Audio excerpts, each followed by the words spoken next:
Hello everyone, how are you doing? Sam here.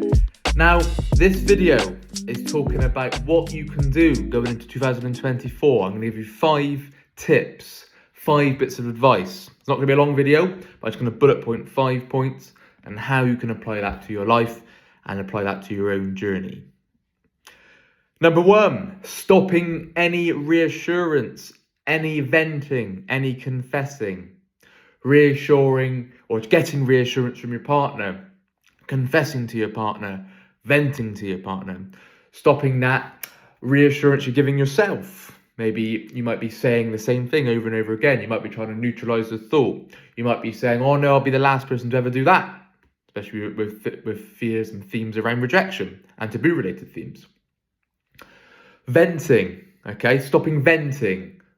I often see in the groups when yes, asking for advice is great, but the fine line between venting and asking for advice is a very thin line, and it's often crossed. Because venting gets us nowhere. It's a zero return investment, right? Because all it does, it provides you with temporary relief, that small ounce of relief, right? Because you feel like you get all off your chest. You feel like you're heard. You feel like that person now understands you. You feel like you can now live your life because you've got all off your chest, right? But that is a trick from OCD, because you'll wake up the next day and you'll feel the need to vent again. You feel the need to get all off your chest so the whole world can hear you and see how you're struggling, see how you're suffering, right? OCD isn't easy. We know that. Hence why we give compassion. We give lots of compassion because you know it isn't easy. We've been there ourselves. But venting really doesn't help for the long term. It has to stop. It's great for building frustration tolerance when we learn to stop that and resist the urge. Confessing, right? This is something that I did so much every evening. I say every evening because I used to come home from work and confess to my partner every thought I had that day, or any real event, any false memory it latched to, right? Because when I originally confessed, it felt like a massive sense of relief. Little did I know, OCD would then scan for something else and then boom, latch even tighter. Okay, it upped the grip, it took it up a level, right? He's got that off his chest. Let's go to the next one. Let's go to the next one. And then before you know it, you're confessing all the time, right? Resisting the urge to confess, also really good for building frustration tolerance, right? Building frustration tolerance is very underestimated on the OCD journey, right? When it comes to sitting with discomfort, right? Every time we felt a bit of frustration, a bit of discomfort, a bit of anxiety, a bit of guilt, right? If we're chopping and changing and trying to get rid of that, that ain't good, because you're moving around all the time. You're going from one extreme to the other. Maybe you're trying different tools, different methods, contacting different coaches, different people of getting better. But we can't just feel one bit of discomfort and then make a change, right? Learning to sit with that frustration, that discomfort, that anxiety is absolutely vital. You've got to think a long term. Yes, it's not nice. Yes, you're going to feel like crap. Yes, it feels uncomfortable, right? But you've got to do this with the long-term goal of recovery in mind, right? I haven't recovered from OCD by, as soon as I felt crap, trying to make that immediate change, trying to find a way of getting rid. I used to do that. I used to look for an escape all the time. I used to get triggered and think, fuck, how do I get rid, right? But until I took the other mentality, the other mindset, had a different attitude towards it, I thought, you know what? OCD, do your worst. Tonight is New Year's Eve. If OCD wants to ramp up and have the biggest setback in the world, let that happen. There's no resistance there. There's no pushing it away, right? OCD can do all it can. Hence why there's no fear of having a setback. There's no fear of having a relapse, because yes, I wouldn't like that, of course, but I could completely accept myself if I did have a setback, but because I don't fear that, because I'm not terrified of having a setback, it doesn't latch, right? A key point there. So that's number 1. Number 2, life structure. Getting out of bed, doing hobbies, setting a goal, interests, okay? Doing stuff that you enjoy is a key part of life structure, but also being disciplined, all right? Because if I said to you, you need to get out of bed at 6 a.m. every morning, you're going to say, I don't enjoy that. Well, of course you're not. But when you start doing that and start making those changes, you might find something in the morning at 6 a.m. to go and do, like go to the gym, go and read a book, right? It's making those changes. Life structure is something that could be changed immediately. You can make a quick change to life structure, right? You don't have to wait until next year, although that's tomorrow. You don't have to wait until you feel ready. You don't have to wait until it feels right. You can get up tomorrow and make that change now. You can say, right, I'm going to get up at 6 a.m. and go to the gym. And then when I get back, I'm going to read a book. And then I'm going to go to work. And then I'm going to make time to see my family and friends.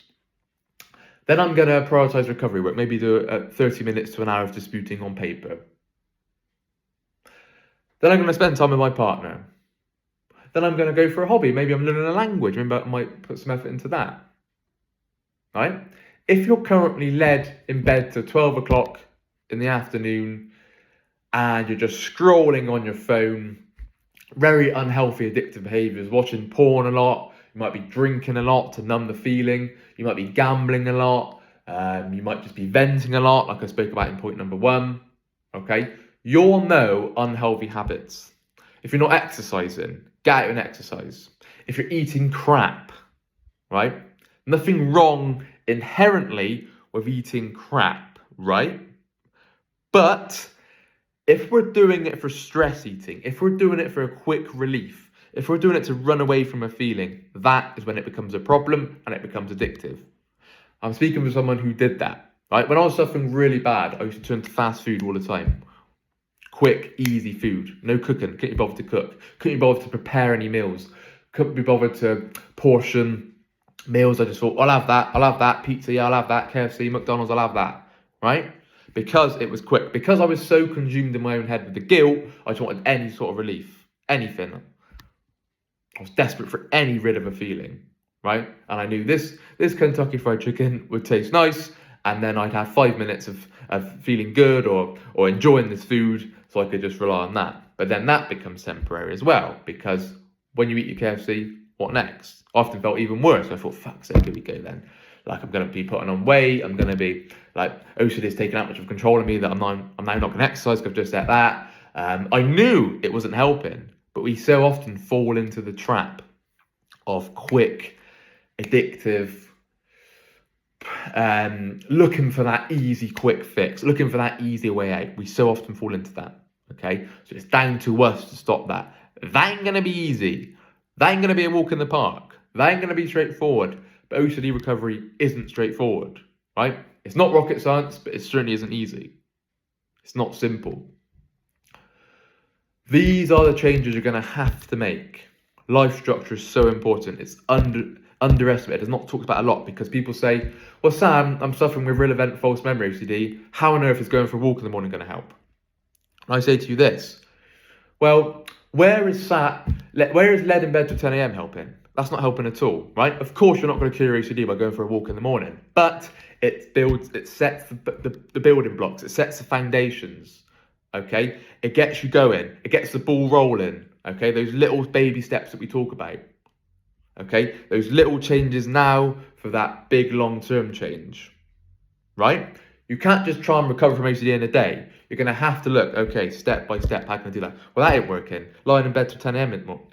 isn't working. Scrolling my phone for 5 hours a day, that isn't working, right? Watching porn a lot, that ain't working, right? All these compulsive addictive behaviors we're doing, it's down to you to change them, right? And you could do that going into 2024. Next point, number 3. Cutting compulsions. I know that kind of links to my first point with the reassurance, venting and confessing, because that was often a big compulsion for me. But this one is with physical compulsions, right? The avoidance, something I did a lot. If you're avoiding things due to OCD, if you're avoiding things because you don't want an anxiety spike, you don't want to feel chronic guilt, you don't want to be ruminating, if you don't want to have a panic attack, you need to go towards these things, okay? There's no way around that. You cannot avoid yourself to recovery. You really, really can't. I wish I could, but I couldn't. I had to go straight into the eye of the storm. I had to dive into the fire. I had to. There's no easy way around, right? Yet again, think of the aim of long-term recovery. That is the aim. Long-term, robust recovery. Emotional health, right? Not a quick fix. Changes aren't going to happen Sorry, let me rephrase that. Perspective changes aren't going to happen quickly, right? Even when you're trying to change now, you might be saying, well, I'm not feeling anything. I feel the same. I feel even worse. I feel even confused. I feel even more lost. I feel even more anxious, right? That is going to happen. That is all part of the journey, right? We have to start realizing that. Let's say you're suffering from contamination OCD, right? And every time you really wash your hands, or every time you avoid maybe touching the doorknob, things like that, right? You know, long term, that isn't helping. But short term, it feels like the only option. It feels like the only alternative, right? And at that exact moment, at that challenging, tough time, that is the moment we decide not to do the compulsion. I get how tough that feels. I get that convincing pull that OCD gives you, that you have to do this compulsion for relief. But it's a bluff, okay? It's a trick. OCD does not deliver on its promises. How many times does it have to how many times does it have to show you of that? There's so much evidence of that. Every time you do a compulsion, it obviously doesn't deliver on its promises because it never brings long-term relief. It might give you that short-term relief. Oh yeah, I don't want to ruin New Year's Eve, so I need to do these compulsions now. No, because give it a couple of days, you'll be like, oh, why did I do that? And back down the rabbit hole you go, spiraling away. Okay? You can start making changes now by cutting compulsions. Okay? You really, really can. Point number 4, doing exposures. Specific exposures set out for you in one-to-ones, webinars, wherever they may be. Shame attacks as well, especially around fear of rejection. Don't put off exposures until you feel ready. Don't put them off until tomorrow. Because that tomorrow will never happen. Don't put them off until you feel comfortable. Don't put them off until you feel right. I cannot highlight this enough. I cannot hammer that home enough, right? If I could speak to myself 4 or 5 years ago, I would say to you this: Sam, don't put that exposure off. Your long-term self, your future self is thanking you. It's willing you on to get past that exposure that seems impossible, that seems too much, that seems too difficult. This is what I mean by you cannot tiptoe around OCD. You're going to have to go through it. And that involves doing exposures out for you. Exposures often link into cutting compulsions, right? Because let's say you're avoiding a lot as a compulsion, where the exposure would be to not avoid, right? So they come hand in hand. Remember that.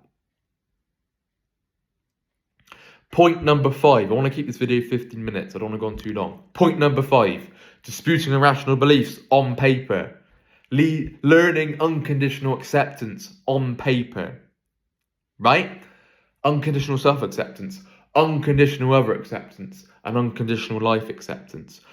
I would not have been able to recover from OCD without unconditional acceptance. I can assure you of that. Think of the guilt-related themes. The POCD. The harm OCD. The cheating OCD. The hit-and-run driving OCD. All these different fears. Unconditional acceptance is absolutely vital. It's a game changer. When I first read Myth of Self-Esteem, I was like, oh my gosh. Yes, it is a tough read. Yes, it's a challenging read. Yes, it's difficult to understand what he means at times. But when you take the principles away and see where you're going wrong with your conditional acceptance, that is a lifesaver, an absolute game changer, right? Accepting yourself unconditionally, even if, not only when. Accepting other people, even if they do this, not only when they do that. Accepting life unconditionally, even when shit happens, even when things go wrong, even when it chucks all sorts at you, all sorts of problems, all sorts of obstacles at you, right? Accepting life unconditionally. Remember, acceptance isn't agreement. That gets confused so many times, and is a main thing holding people back with applying unconditional acceptance. You're not trying to agree with it. You're not trying to justify it. You're not trying to support it, okay? Acceptance isn't agreement. Remember that. I hope you can take these points away into 2024 whenever you watch this video, okay? This is the year that you can make a difference. This is the year that you can change, all right?